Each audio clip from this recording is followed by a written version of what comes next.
নবম pay scale বাস্তবায়নের এক দফা দাবিতে আজ রাজধানীতে অনুষ্ঠিত হতে যাচ্ছে এক বিশাল মহাসমাবেশ। সরকারি ১১ থেকে ২০ গ্রেডের কর্মচারীদের এই ঐতিহাসিক সমাবেশকে কেন্দ্র করে ইতোমধ্যে দেশজুড়ে ব্যাপক প্রস্তুতি শেষ হয়েছে। রাতভর পরিশ্রম করে যাচ্ছেন আন্দোলনকারী কর্মচারীরা। গভীর রাতেও থামেনি প্রস্তুতি।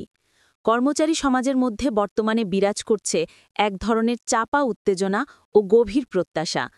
চট্টগ্রাম থেকে ১১ থেকে ২০ ফোরামের সহযোদ্ধারা ঢাকার উদ্দেশ্যে রওনা হয়েছেন। অন্যদিকে মহাসমাবেশে যোগদানের জন্য পাবনার ঈশ্বরদী বাইপাস স্টেশনে অবস্থান করছেন ১১ থেকে ২০ গ্রেডের প্রিয়জনেরা, যারা দুপুরের দ্রুতযান এক্সপ্রেস ট্রেন ধরে রাজধানী পৌঁছাবেন। এ প্রসঙ্গে একজন কর্মচারী গভীর রাতে আবেগঘন মন্তব্য করে বলেন, রাত জেগে ভাবছি আমাদের মতো কর্মচারীদের কষ্ট কবে লাঘব হবে। হে আল্লাহ, এই গভীর রজনীতে প্রার্থনা তুমি আমাদের পে স্কেলকে কবুল করে নাও, আমিন। রাত ১টা বাজলেও কর্মচারীরা ক্লান্তিহীনভাবে পরিশ্রম করে যাচ্ছেন মহাসমাবেশ সফল করার জন্য। সংহবী প্রকাশ, আমরা দাস, তাই রাস্তায় নামতে পারছি না।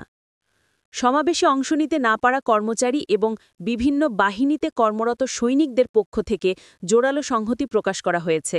আন্দোলনকারীদের পাশে থাকার প্রতিশ্রুতি দিয়ে তারা বলছেন, আমরা যদিও আপনাদের সমাবেশে আসতে পারছি না, কিন্তু দোয়া ও ভালোবাসা সব সময় থাকবে আপনাদের প্রতি। আমরা আপনাদের পর্যাপ্ত সহযোগিতা করব। তবে তাদের এই অপারগতার পেছনের কারণটিও স্পষ্ট করেছেন তারা। কর্মরত একজন সৈনিক বলেন, আমরা আন্দোলন করলে হবে বিদ্রোহ, তাই রাস্তায় নামতে পারছি না। আমরা দাস হিসেবে আছি বাহিনীতে কর্মরত। এই মন্তব্যটি কর্মরত কর্মচারীদের পেশাগত সীমাবদ্ধতা এবং একই সাথে পে স্কেলের দাবির প্রতি তাদের দৃঢ় সমর্থনকে তুলে ধরে।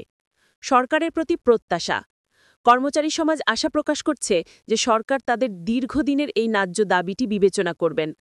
আন্দোলনের মূল বার্তা হল, নবম পে স্কেল বাস্তবায়ন না হওয়া পর্যন্ত তারা রাস্তায় থাকবেন। আগামীকালকের এই মহাসমাবেশে প্রায় লক্ষাধিক কর্মচারী অংশ নেবেন বলে আয়োজকরা প্রত্যাশা করছেন।